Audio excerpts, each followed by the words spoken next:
Be still in the storm, because that is where we are reborn.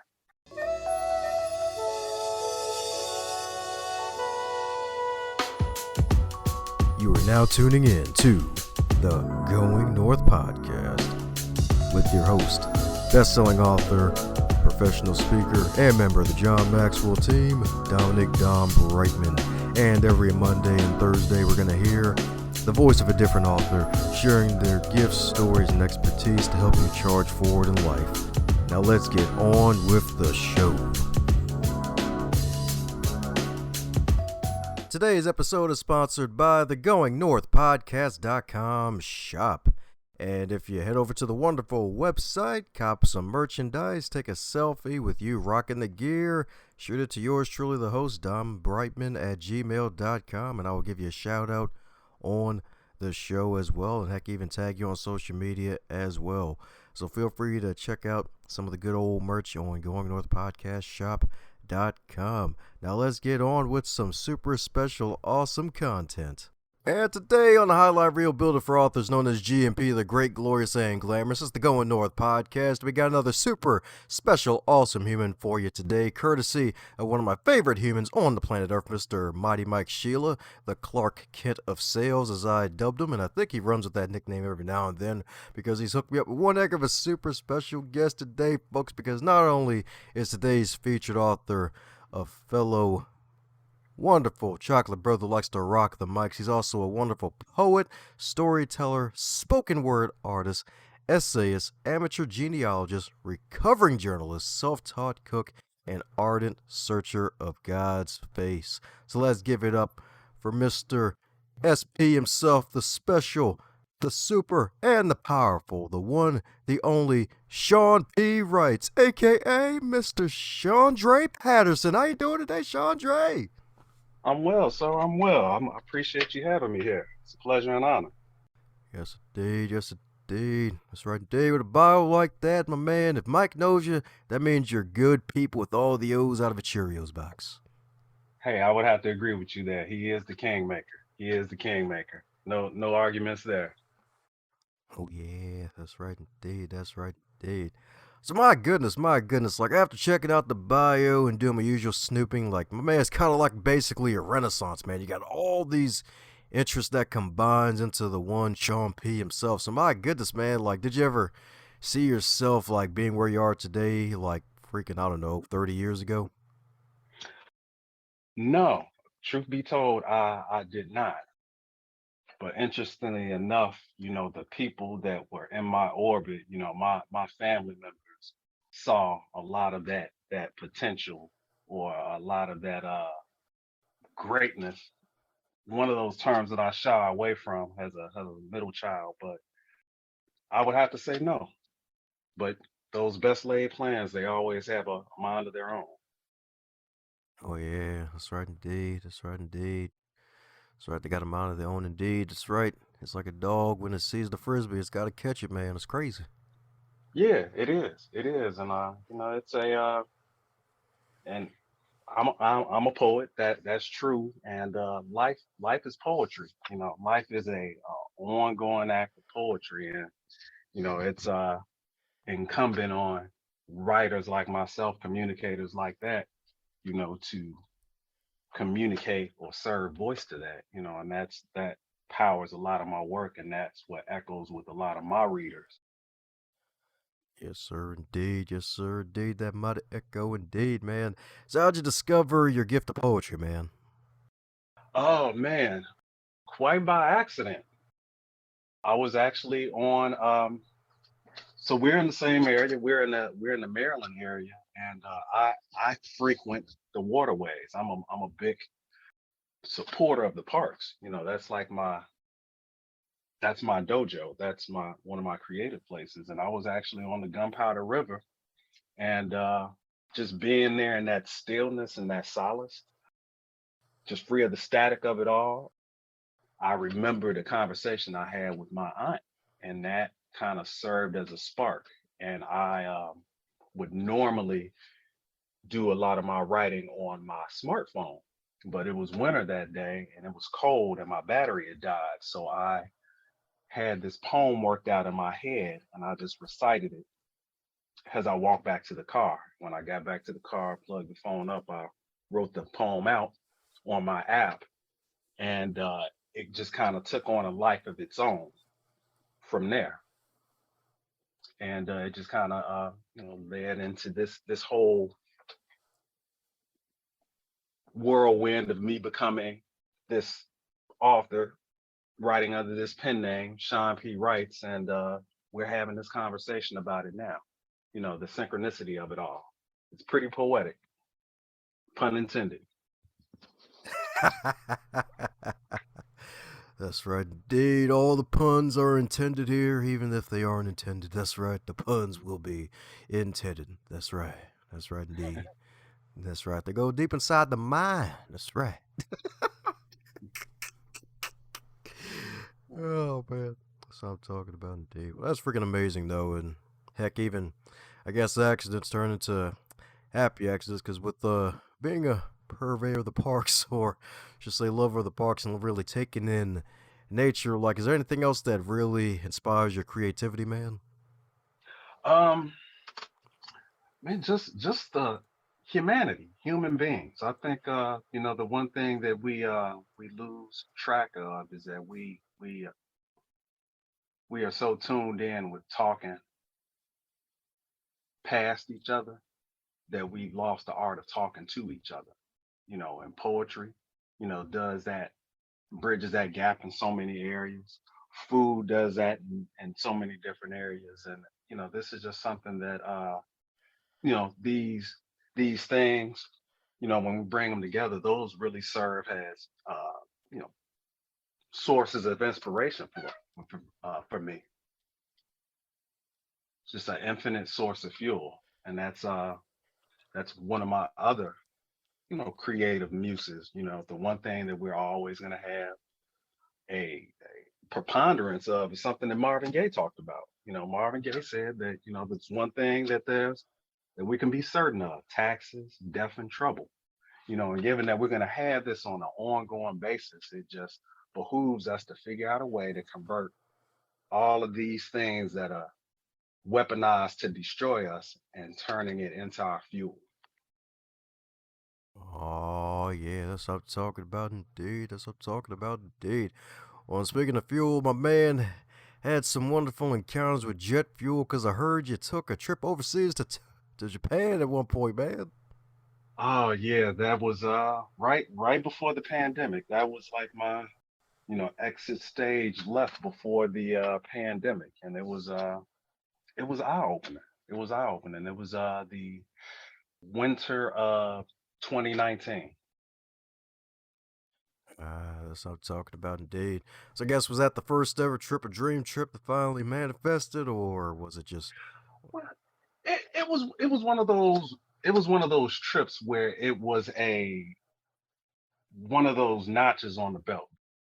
Growing up, I was a big my old man was religious about words, religious about books, and the World Book Encyclopedia was just something that I lived in, and I used to always read about the conflicts in World War II and about the you know Nagasaki and the bomb being dropped on Hiroshima. So I always had that in the back of my head that hey, that's like someplace I would eventually love to set foot on.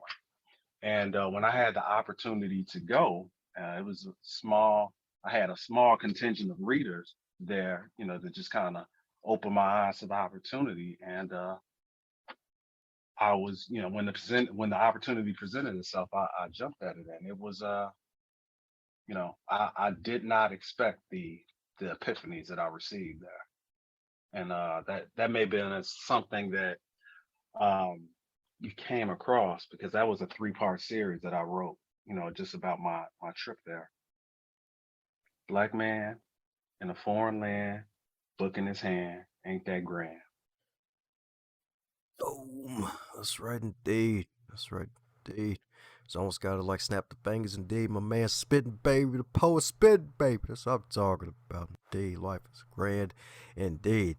So my man said epiphany. So more than one, man. So what was one of them that you gained on the trip, my man? this place is not our home. We're here on borrowed time. We're here on borrowed time, and we're duty bound to leave it in a better place that we found it in. And one of the big takeaways I had was just there's a couple of takeaways. The big takeaway was just the reverence for their elders. That really stood out for me. And the other thing that stood out was that there was no trash on the streets, and even the alleys. And and I think we just being here in the Maryland area, that was just a something that it took a long time for me to adjust to, but in a good way, because the expectation was is that, hey, if you come here with your garbage, you take the garbage with you, and it was a metaphor. It was a metaphor for so much more. You know, like that pertains to your physical garbage, your mental garbage, your spiritual garbage, because I walked a lot of the temples there, and it just kind of all came together. I was like, hey, there's no garbage in the streets, but this energy here and this air here is free of the garbage that I accepted as normal here, and the place that I call home. Yeah, so it's one of those epiphanies that just keeps on giving. Every time I think back on the trip, something else gives me that poke that tells me, hey, you forgot about this. Let's unpack it.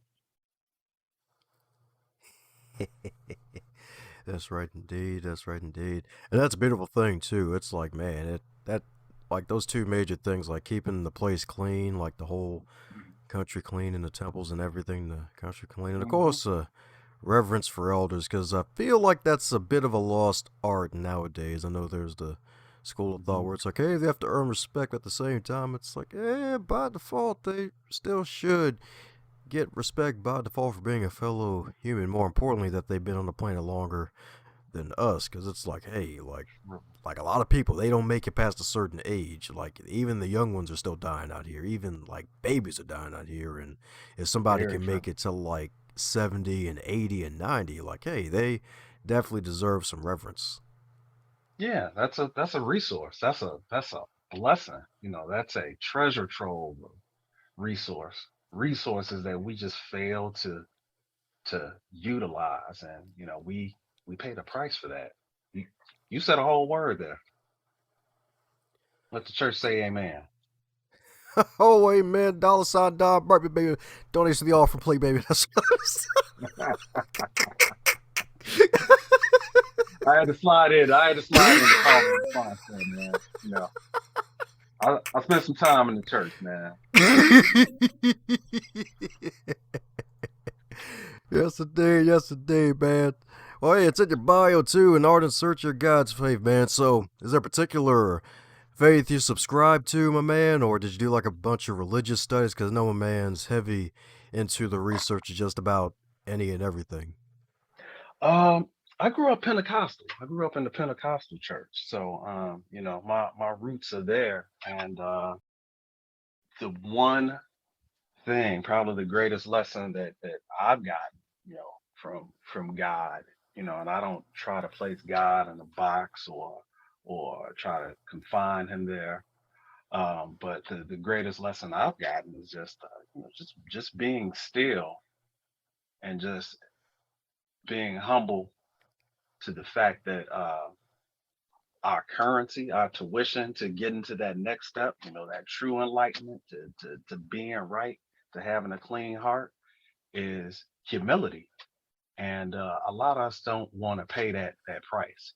You know, we want to wear these haughty hearts and assume that we have it all figured out. And and in my journey, I've been, you know, brought to my knees on more occasions that I would have liked. And every time you get up from that prostrate position, and you finish the snot nose cry, you have that epiphany. And that's all tied into the whole focus of a lot of my writing, at the water's edge, me finding solace at the water. You can find a lot of clarity. There's a lot of baptismal qualities in water and in tears. And I think a lot of people have come around to that in this pandemic, and that's you know that's probably the radiating and the overriding focus of God, my Lord that I'm serving, that I kind of get those epiphanies through the pen here and there. And I know I answered your question and I danced around it, so my apologies. You know how us writers do. Man, don't need to apologize for that, man. As long as my man didn't say my man praises the great big pumpkin and that we will all bow down to pumpkin pie. Like that'd be like okay. Hey, that's what Thanksgiving is for, man. We do that when Thanksgiving comes around. Pumpkin mocha, pumpkin toffee. We give it up for the, like you said, we worship the pumpkin for 2 months, and then we forget like it happened, like it never even happened. Hey, sweet potato's still the best though. Sweet potato, but have you had bean pie? Now that I've not had. All right, Sorry. so that is something that when we cross paths again, I will have to treat you to that delicacy, or you can have that delicacy on your own time. You can just follow up with me. But I was of that belief that pumpkin rules. But once you have a bean pie, you'll thank me later.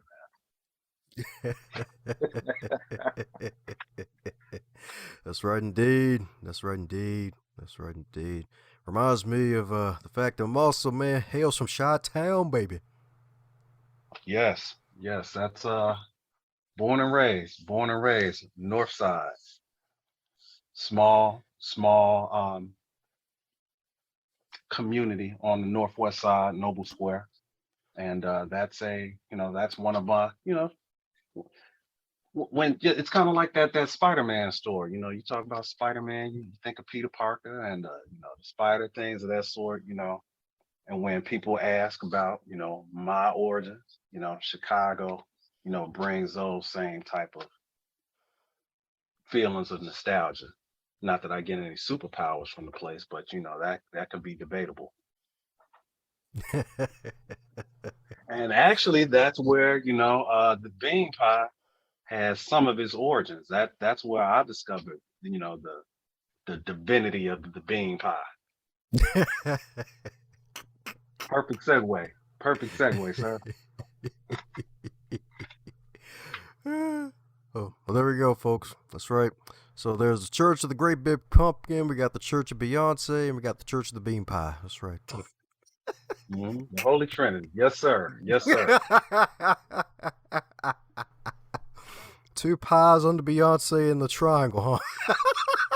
Hey, that's a poem. I may run with that. I may run with that. You may look up and you be like, "Oh man, he actually did a poem on that." I thought he was playing. That's right. Be like Beyonce was once a fiance. She had that bean pie. She queen bee. That's right. The queen bee has the king bee and the king pies, baby. Hey, I'm gonna run with that. You see, you give me something now. You see now, I know that you're an author as well, but you may be a poet too. It's a poet in you. I hear it. Oh yeah, that's right indeed. That's right indeed. That's right. And One day. especially with it being food. Food is it's a poetic experience. Anything that that just draws emotion out of you, it's poetry. That's right indeed. That's right indeed. It's all poetry indeed. So my goodness, this man has many interests indeed, in addition to just being a spoken word artist and being a poet and definitely knowing it and acknowledging it in others, at least a taste of it, Folks got a taste of it if they do. Like, my man's into genealogy, man, and that's actually a subject that's rarely even talked about in the show. I think we only had one other person, I believe that was Professor Shundrey Patterson, who actually does genealogy, man. So what inspired you Okay. to go down the genealogy route, my man? Wow. My uncle.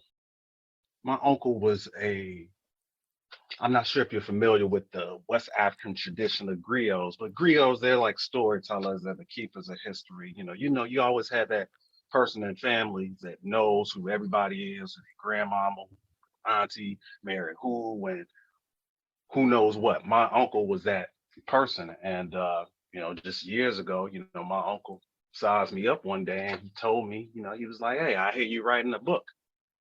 Tell me what your book is about. And I told him what the book was about. And he told me, he was like, hey, he used an expletive and he told me, forget about that book. You should tell the Oh, story of our people. And I was like, what this is my work here. And he was like, I don't care.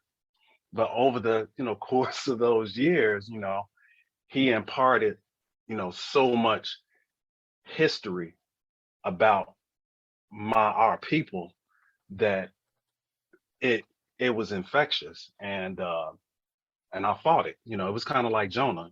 Jonah got that call to tell a message to the people and he ran. And I did that. And I remember my uncle telling me one day, and this was like when the light bulb went off for me. He asked me, what do you have hands for if you're not going to take the torch? mm. These stories have to be told. And from that point, I took that torch and I ran with it. And like up to this moment, I've traced over 200 years of family history, going back 8, 9 generations. And I mapped out one of my ancestors, my third great grandfather. His name is engraved on the African American Civil War Veterans Memorial in Washington, D.C., and a fourth Mm. great grandfather. And I have a group of people on my father's side that served in the conflict. But it was just something that my uncle said to me. He's like, when you take this torch, when you begin to tell these stories of your people, when you begin to honor these shoulders that you stand on, he was like, you won't have to search, your folk, your people, that honor, that love will find you. And that was how I became a genealogist. And it was just years ago, a genealogist called me and she was like, hey, I've read a lot of your work and you're not allowed to call yourself amateur anymore. And that was an eye-opening epiphany for me as well, because this is, like we said in the beginning of the program, this is something I fought against. I did not see this path for myself. I was one of those people that would, roll their eyes at the people at family reunions that knew who everybody was. And now I'm that guy. Yeah, that's how it is. It's like, oh, there's cousin Sean here. Go ask him, and I will tell you who your great grandfather was and what he was eating in 1862. Was it a bean pie? I think it was. I'm pretty sure it was.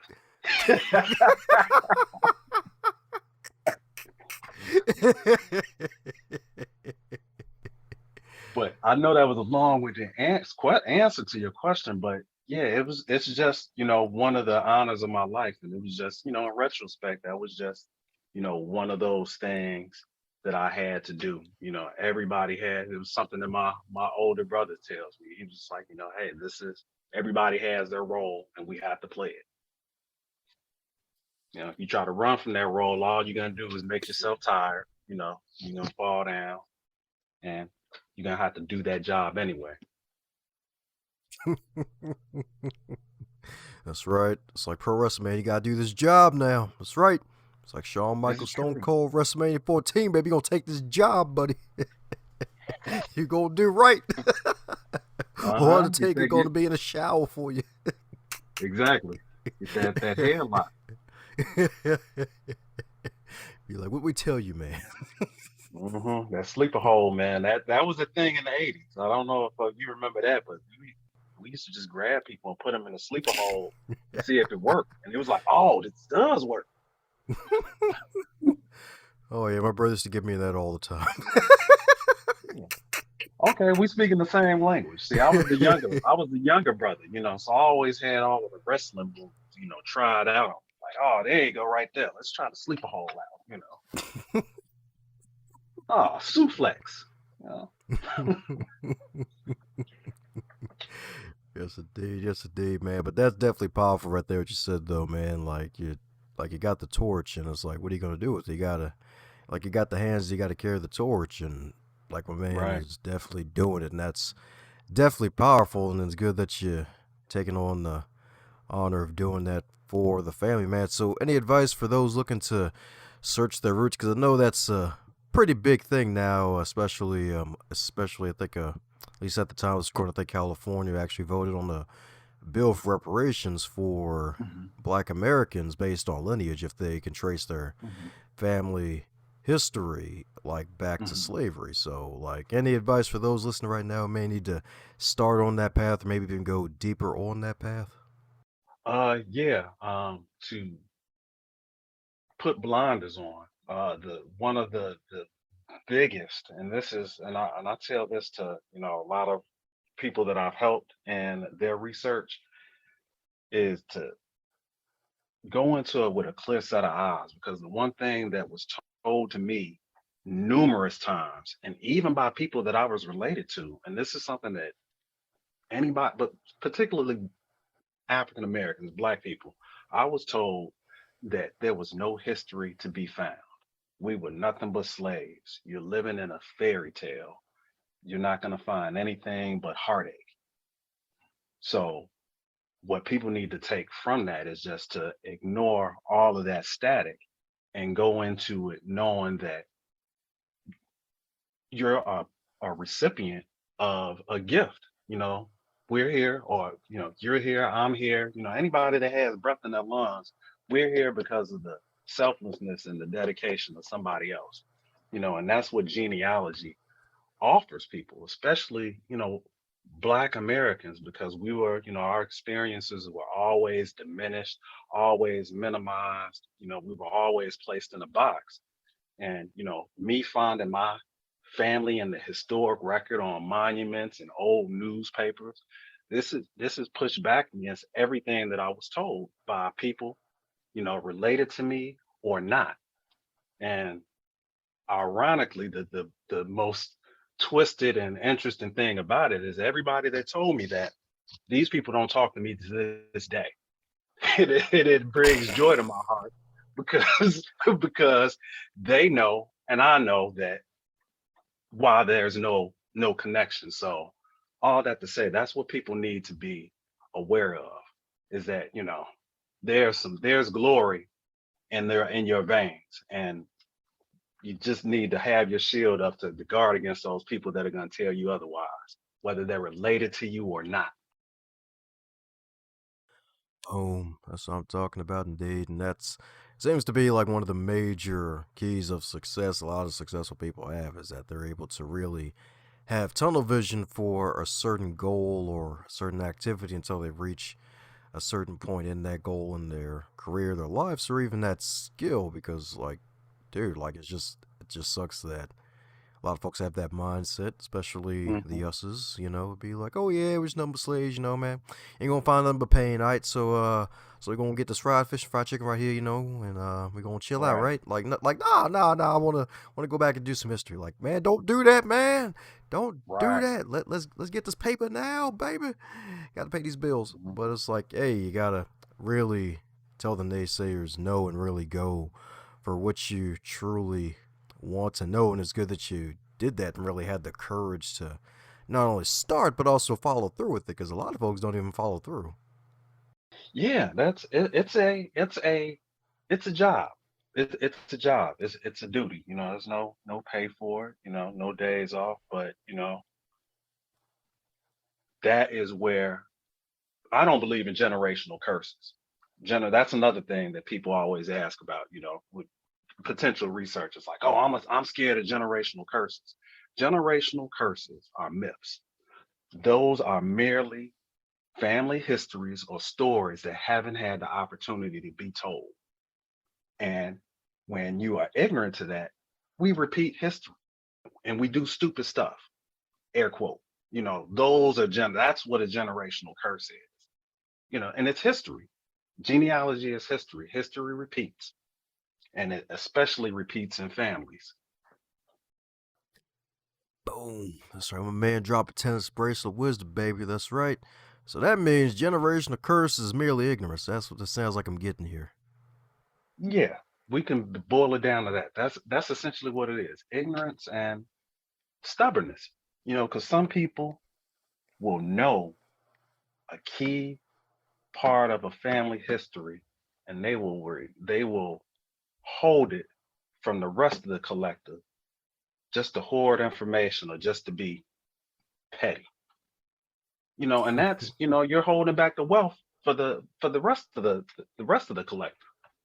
And that's something that I tell my collective, and people always joke about how big my family is. People tell me like, "Hey, you have about 80,000 cousins," and I'm like, "This may be true, but through in my process of genealogy, and this is something that a lot of people, I think this kind of goes back to the question that you asked, or you may get to what's probably the greatest gift from genealogy, like." Through the research of my family tree, seeing the people in the past, seeing these people in the present, seeing my family now, I found myself through them, and that's the gift. So if I've inspired people, I'm always quick to remind people that I'm just the moon. I'm not the sun or anything. I'm just reflecting the light of all of these people greater than myself.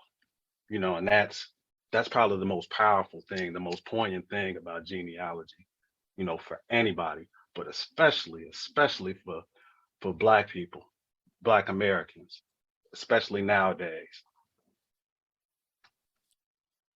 Yes, indeed. Yes, indeed. That's right, indeed. Got to search that history, y'all. That's right. That's right, indeed. Grab that magnifying glass, y'all. That's right. Grab some wonderful water, y'all. Get the whole keg of water. That's right. Maybe you can get some Kangen water if that's your type of thing, y'all. That's right, indeed. And then get on that trail, y'all. That's right. Reach out to my man Shun P. He's got you covered like a blanket. A genealogist said, nah, man, he ain't no amateur. He the real deal Holyfield, baby. I'm telling you. So that means it's true, y'all. That's right, indeed. That's right, indeed. You didn't hear it from the internet. You heard it from a human. That's right. So that means it's definitely got to be true. That definitely checks the box. That's the one that you said a whole word there. It's from a human, not a bot. That's right, indeed. No captures required for this. You don't have to choose the 3 images with the bicycle on this one, y'all. That's right. Or the That's fire hydrant, you know. And now that we spoke on this early on, it's probably gonna be a bean pie capture now. right. That's right. We're gonna start a thing now. Now we're gonna wake up tomorrow, like or the following morning after this, and we're gonna see that the bean pie has trended, and we're gonna ride this into some type of vehicle of world domination. So look out, Shun P and Dom. We're gonna run things. Oh God! I swear, if I see a bean pie capture, I swear, I'll be so pissed. Like, wait a second. I know. Speaking it appears, but dang it, come on. Like, damn Oh, crazy it. things have happened. Like, dang, where my $1 billion at then? Right, exactly. Like, that need to manifest. Like, forget the bean pie capture. Right. Yeah, I'll be real. I'll be real. I will be mad at myself, and you will be at me if that happens. Because I've been asking for that $1 billion. I was asking for that $1 billion, and before that, I was asking to be the emperor of the galaxy. But I get a bean pie capture, so we'll step back from that. We won't manifest that. Yeah, exactly. Now, granted, if somebody listening out there and you have a bean pie capture, reach out to the host of Shun P and let us know so we can, find out if they really snooping on us.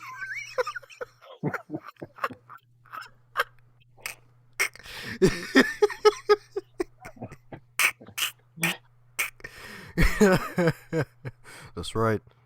It went from George Orwell 1984 to freaking 2052. Like, yeah, they had bean pie captures that they had to figure out before they can open their email. Like, wait, what? What? Yeah, they was like that was something. This delectable this delectable confection, was the end of their civilization. That's right, indeed. That's right, indeed. So, my goodness, man, since you host a podcast of your own, I'm pretty sure you've been on a couple other podcasts. Is there a question that you wish you'd be asked more often when you're on the guest side of the game on these shows? Oh man, I think you took the wind out of my sails with that because you had the one question that I do wish that people would ask more about. You asked, and it was just about the genealogy. Um, with a lot of my um, appearances on podcasts, I always get I don't want to say ambush, but the main line of questioning is about my cookbook. Like, hey, what's up with this cookbook? And it's just like, well, I wanted to talk about no, we're going to talk about some crab and grit. And it's like, wait a minute. It's like, yeah, I went to your site and I saw that you had this vegan grits dish. Let's talk about that. And it's like, but hey, I'm a writer. I'm a journalist, and they talk about the food. So when you spoke of when you talked about the genealogy, I was like, oh wow, that's one of the things that I wish that I would get more of the questions about. So you knocked it out of the park there. You used a little Jedi mind trick there. I have to give it up to you. Oh, well, I appreciate it indeed. That's right, indeed. Most folks would be surprised. Folks be like, man, like, you actually did your homework. Like, man, you probably know my freaking weight, too. Like, don't even guess it either. I'm like, what? I don't know that much. Like, I'm not that curious now. That's G14 classified in my book. I don't care what your weight is. That ain't my. I don't need to know all that. The person I want the listeners to know either. But since my man Right. brought up vegan grits, like, all right, so now my man got to speak. Like, wait a Oh second. man. Come on, Dom. Come on. Okay, bring it on. Bring it on. It's cool, man. We're in good company here. Fire away. Yeah, man. So my goodness, the cookbook, like vegan grits, like what folks should expect from this cookbook. It's funny enough, like grits. Well, unless you put butter in it, like isn't it kind of vegan already? Because it's mostly corn, right? Well, yeah. So I have a collection of so my this cookbook that I'm working on, it's poetry fused with genealogy, fused with food. So a lot of these dishes are inspired by family members. They're named after my family members. I got dishes named after my mother, my brother, my little sister, and things of that sort. So grits are such a big staple in American culinary history, Black history. And like you said, people say, hey, grits, butter, grits, sugar, but I have a different take on it where I have savory grits, with turmeric, ginger, garlic, crab with grits, shrimp with grits, salmon croquettes with grits, black eyed peas with grits. So, there's so many different plays on grits, that it's poetic.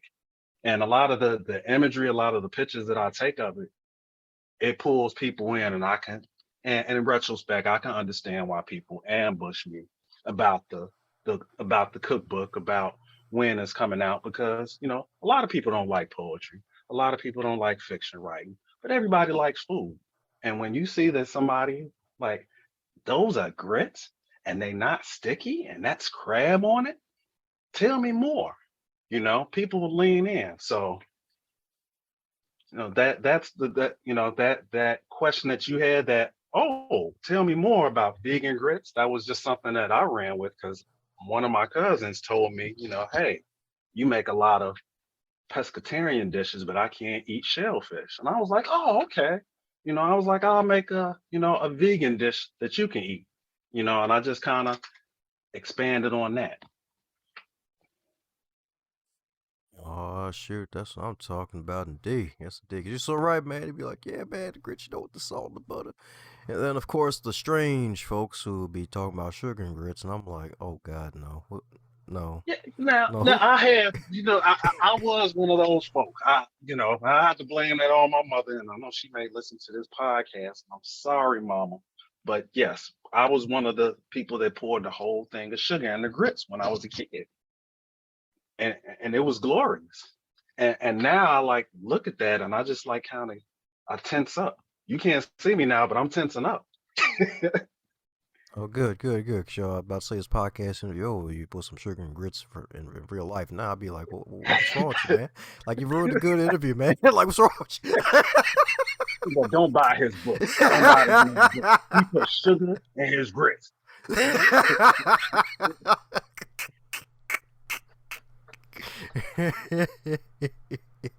But yeah, but all of the grit recipes in there, they're all savory, and they're all creamy, and they just that's an art form, because people have the grits and they're like, how come they not lumpy?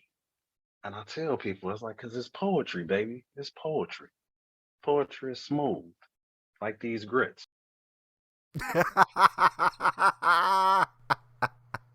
And that's the real grit factor right there.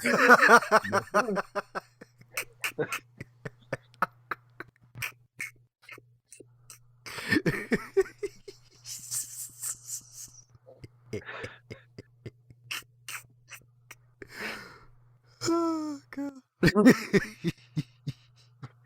Now I will say this: I thought you were gonna ambush me. I was on one program, and this young lady, she held out a picture. She was like, "What is this dish called?"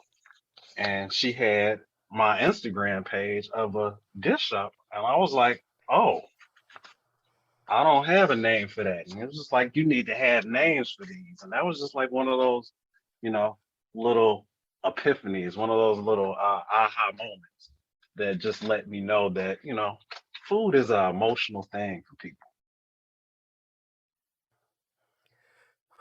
Yeah, you can say that again. Yeah, it's this is my favorite, because people always push back against that. They like food and poetry. It doesn't make sense. But I look at it like this: food and poetry are the same thing. They just operate on different frequencies. And with the recipe, you're taking a bunch of ingredients, you're putting it together, you're telling a story for it to be served up for human consumption. You're doing the same thing with words, with poetry, with telling stories. You're taking these different ingredients together, and you're putting it together for human consumption. With food, you're doing it for the body. With words, you're doing it for the soul and the spirit. And that's the connectivity of it all. And people always ask about that, especially on my IG feed, like, how come you have food mixed with poetry, mixed with water? And it's like, okay, if I'm walking along the water, I'm gonna get hungry when I finish this walk. And when I eat, and after I'm full, I may get an epiphany. I may write a piece. I may work on some fiction or something like that. It's all part of a grand circle. And a lot of people, we forget that. We compartmentalize everything so much that we lose our way. Ah, yes indeed, yes indeed. I know listeners pissed right now. Like, damn it, Dom. Like, I always get hungry here listening to your show. Now I'm really hungry listening to this show, man. Like this episode, man. Like, Dom, what are you doing, man?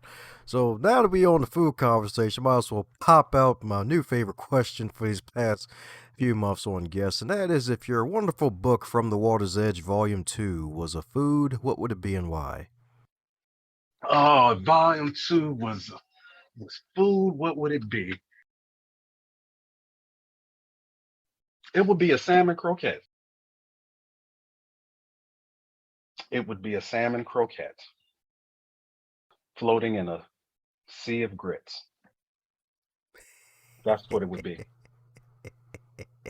And you're laughing. It's funny when we think about it, but that volume two was inspired. I dedicated volume two to my family because it was like during the early part of the pandemic, and it was like I was laid off from my public job like 2 days before my birthday, and I just kind of had an epiphany. I was just like, oh, what am I gonna do? Oh God, this is terrible. And I was like, oh, I think I'm gonna write a second book. And I thought of my family, and I dedicated it to them. And the salmon croquette was a recipe of my grandfather's that I recreated from taste memory. And I tested it out on my family members, and they loved it, and I ran with it. That's going to be a part of the cookbook. So that's why my book, volume two, would be a salmon croquette. You didn't expect that, did Nope, that was different, getting deep right there. That's right, indeed. Because And I even chose Volume 2 because I believe Volume 1 was came from a different place. I definitely wanted to respect that. But yeah, Salmon Croquet indeed. Yeah. That's what I'm talking about. That's definitely deep right there. But hey, we got a spoken word artist on the show, so it's to be expected, y'all. I'm telling you, so Salmon Croquet. And that's freaking amazing, man. Like, doing it from memory and then the family getting the family approval on it, that's a double win, man. Yeah, but that and the mama approval, because my mother said this tastes just like daddy's, and I was like, okay, it's time to go to work. And like once I got it from my mom, it was game over. Yes, indeed. Yes, indeed. Man, well, my man definitely got to come back on the show, especially when that cookbook is finally published. Indeed, that's right. That's right, Yeah, indeed. I will That's definitely right. keep you in the loop on that. Yes, indeed. Yep. Apologies if you're fasting while listening to this podcast. Sorry, not sorry. It's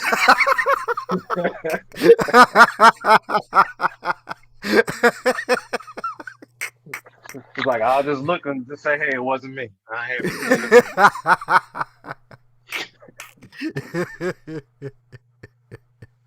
That's right.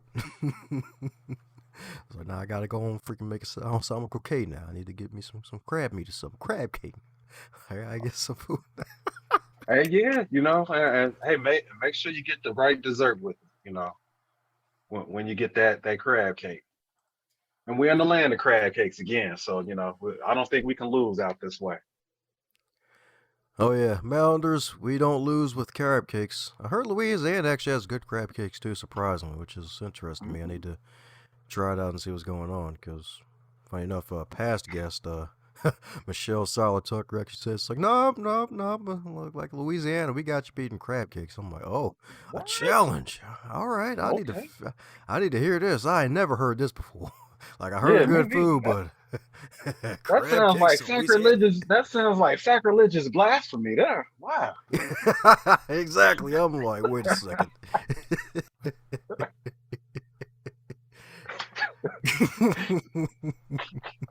It's like I'm I'm gonna glad the look Rays into beat the that. Saints before. Exactly. Oh man.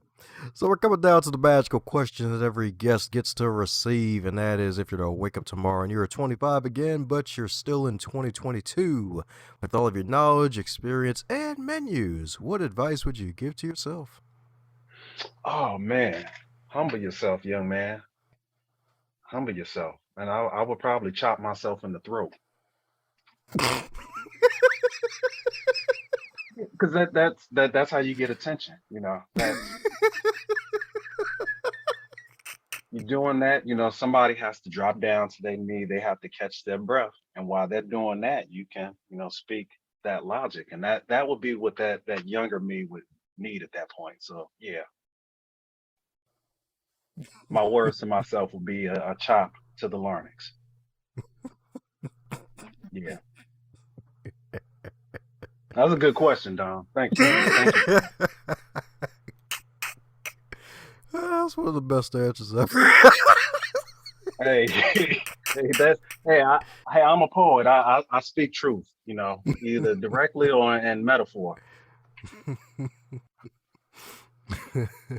Just the visuals, like you wake up and you sit up like the Undertaker, like, hey, I feel younger. I Mhm. think I'm gonna take over the world. Oh. Simmer down. Be still. Let me tell you something, young man. And it's just like, oh, okay. Oh, I think that's the world needs a lot of that right now. Not so much a chop to the larynx. I'm not advocating violence, but just being still. Just being still. And if that's the only way that you can facilitate being still, then hey, so be it. Yep, less keyboard warriors on social media, that's for sure. Yes, sir. Yes, sir. That's right indeed. That's right indeed. So, for those who need to keyboard their way over to your wonderful website and buy thousands of copies of all your books and jump on your email list and subscribe to your podcast and cyberstalk until you release that cookbook, what's the best way for folks to do so? Oh wow, so I'm all over the place. I'm on YouTube, I'm on Twitter, I'm on Amazon, I'm on my piece of real estate, SeanPWrites.com.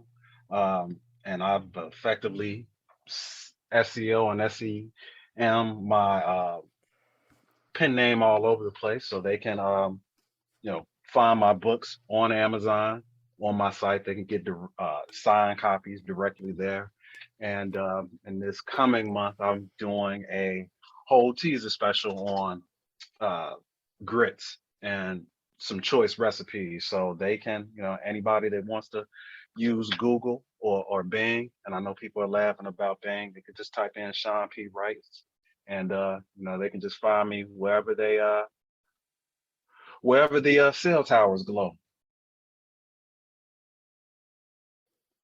Yes, indeed. Let your soul glow. Yes, indeed, baby. That's right. Head off to my man's site, indeed. Hey, and for the folks laughing at Bing, like, it's not really that funny because Bing is actually kind of better than Google sometimes. You can actually get Oh yeah, better results, actually, yeah, through yeah, Bing. Like, yeah, that's yeah. helped me People sleep recently. on Bing. Bing is the real deal. I say that people just like, what's Bing? And I'm like, oh, okay. Sleep on Bing if you want.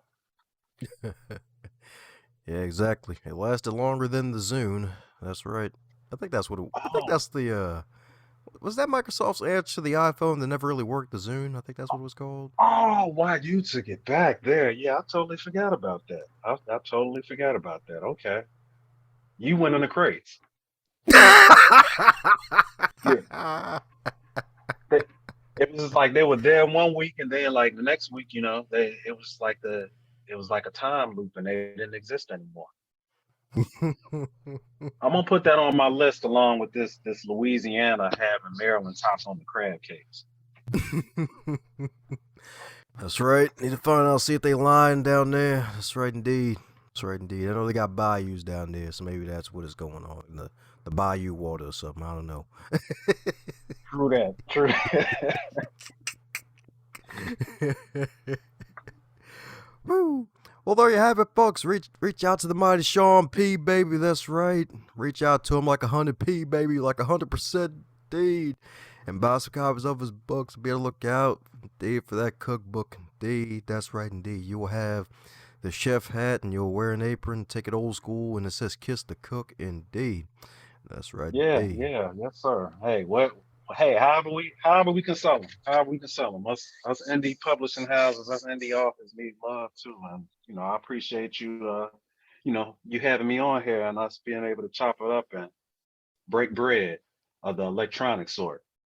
It's been a privilege. Heck yeah, baby. That's right. Especially being a bread warmer, indeed. Yes, sir. Yes, sir. That's right, indeed. So, any parting words before we close up shop? No, no, just finding a way to be still in the storm. That's critical. Because it's these storms. That's where we were born. And that's one of the ongoing refrains that I have in my work. And that's my mic drop moment. That's my mic drop minute. That's my parting words. Be still in the storm, because that is where we are reborn. How's it going, my friend? I'm so glad you made it to the end. That shows that you are an uncommon finisher, and I am so grateful for you sharing your ears, your attention, and your time to this wonderful podcast to do something that'll take yourself to the next level. And for everybody else involved in this wonderful program, share it with at least 3 people in your network so that way more folks can not only catch the fire that is on this podcast, but can also be inspired to be their best. Advance others to advance yourself.